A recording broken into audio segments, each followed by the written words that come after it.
I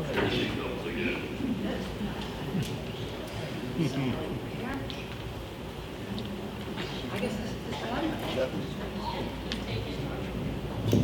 Wow. You see that? You learn something new every day.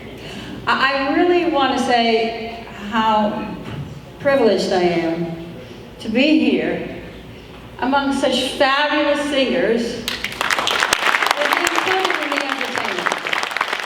Very special voices. If you can't sing, you tell jokes. What can I tell you? My next series is going to be a little different. Instead of stories, I need the audience to participate with me. This is my series of oy vey jokes. They're short, they're quick, and if you're not happy with them and you don't feel like laughing, just give me an oy vey. Can we hear it? Can I get an oy vey? All right, we're right up there. Wow. The first oy vey story is, this man says to his girlfriend, "Honey, would you still love me even if I lost all my money?" And she says, "Of course, darling, but I miss you."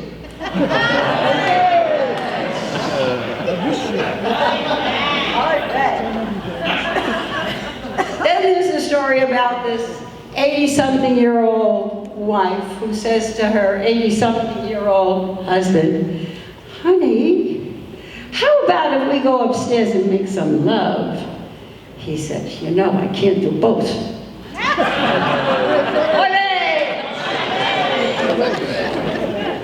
Then I have this friend, she's quite a shopper. She buys everything on sale. Yesterday she came home with the Escalade. It was marked down.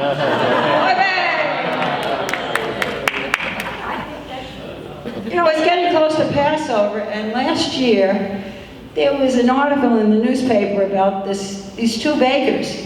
They actually were making fraudulent matzah.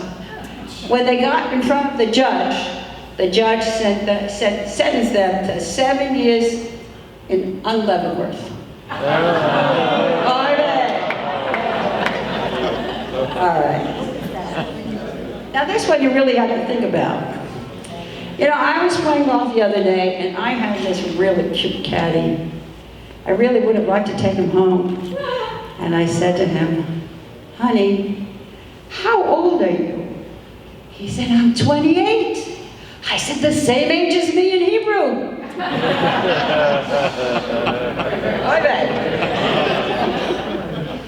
All right.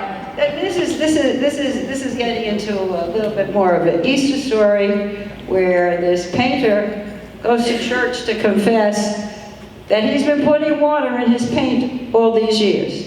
And the priest sends him on his way and says, "Repaint and thin no more." That's a real one. Okay.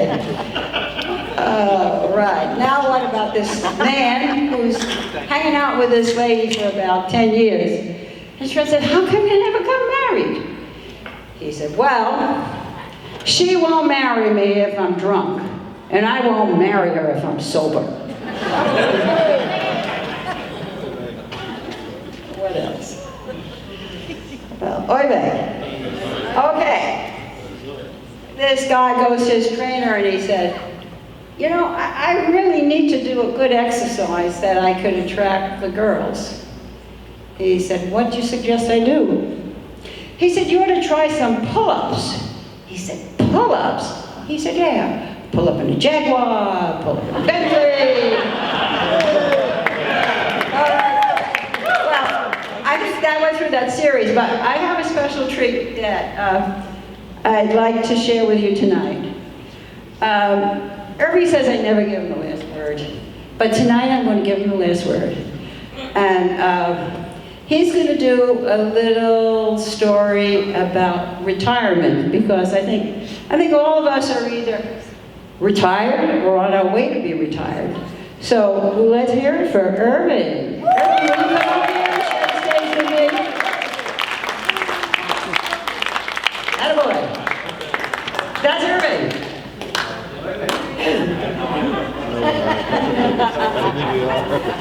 I thank everybody for sharing the stage with me. You know, before Irving comes up, Irving, come on up, and I just want to say, I love to entertain and I love to tell humor.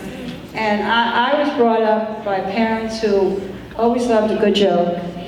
And I like to always take a moment to remember my mother and some of the wisdom that she's left with me. And my mother used to be a seamstress. She used to sew, so she knew fabric very well. And she said to me, honey, it's like this. People are like velvet and corduroy. If you rub them in the right direction, they're as smooth as silk. If you rub them the other way, they're abrasive. So that's just a last one. Now I'm going to give the microphone to her. Thank you very much. Let's hear it for our comedian. Fantastic. I wish I could tell jokes like that. I received my doctorate in business from Salve Regina University in Newport, Rhode Island. Thank you.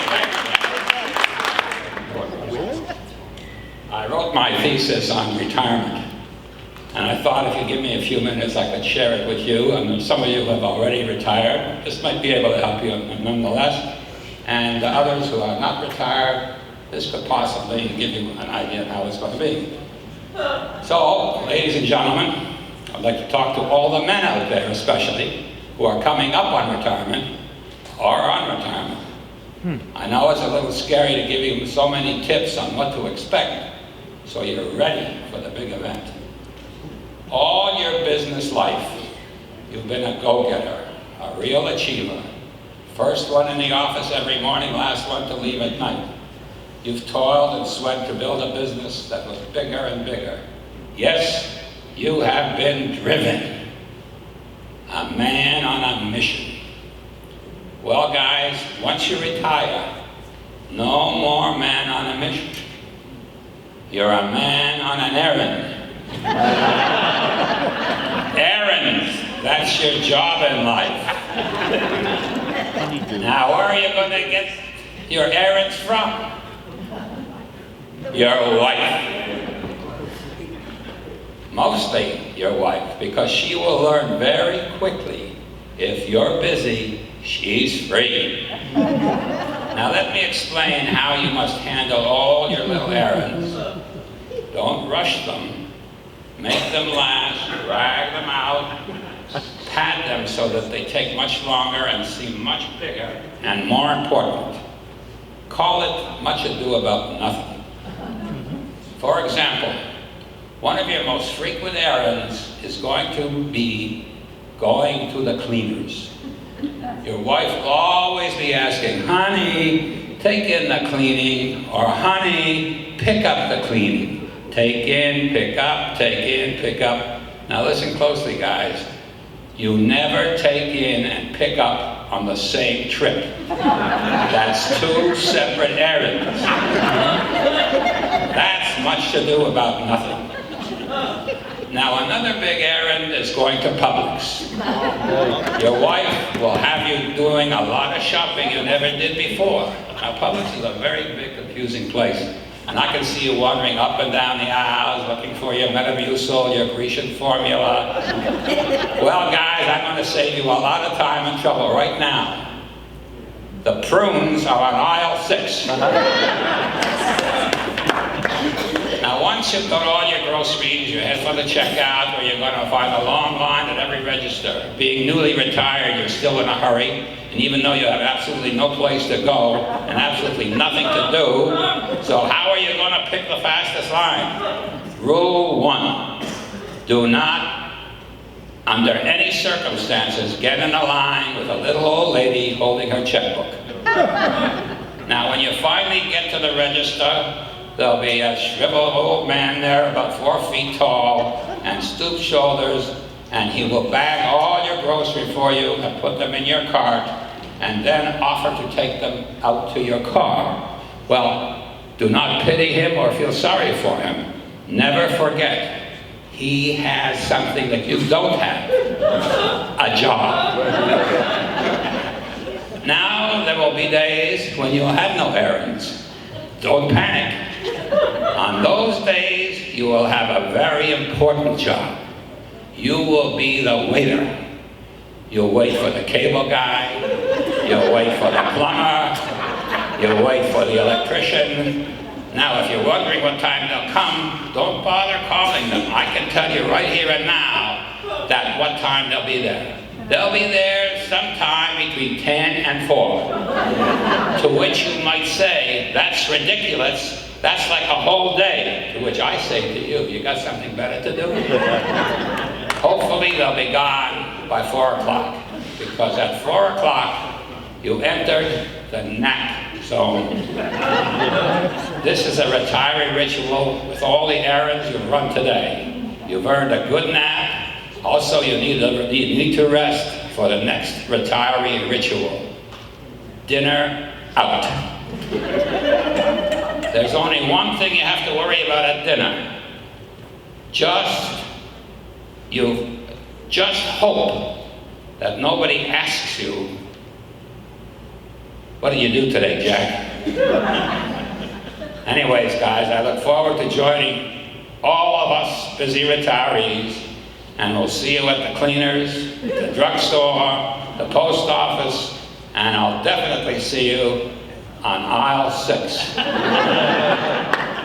And I just thought of something else the retired guys could do. Go to class. Not only does Beth David have classes, it's got great class. Thank you very much.